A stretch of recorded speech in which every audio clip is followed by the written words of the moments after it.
এ হচ্ছে টক দই। টক দইটা ডিপে ছিল, ডিপ থেকে বের করার পর যখন বরফটা গলে গেছে তখন এরকম পানি পানি হয়ে গেছে। তো এটা আমি ফেলে না দিয়ে এটা দিয়ে বেশ মজার একটা রেসিপি করে নেব। এজন্য এখানে দিয়ে দিলাম পরিমাণ বুঝে, স্বাদ অনুযায়ী দিয়ে দিতে হবে পেঁয়াজ কুচি, কাঁচামরিচ কুচি, ধনেপাতা কুচি, আটা অথবা ময়দা, হলুদের গুঁড়া, মরিচের গুঁড়া, জিরা গুঁড়া, কাবাব মশলা গুঁড়া, স্বাদ মতো লবণ, আর দিয়েছি বেকিং পাউডার। একসাথে গুলিয়ে নেব। তো টক দইয়ের পরিমাণ বুঝে বাকি সব উপকরণ দিয়ে ভালো করে মাখিয়ে নিতে হবে।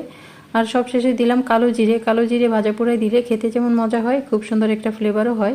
তো একেবারে ছোট ছোট করে আমি গরম তেলে ছেড়ে দিচ্ছি। এটা ফুলে ডাবল সাইজ হয়ে যাবে, তো সেই পরিমাণ মতো দিতে হবে।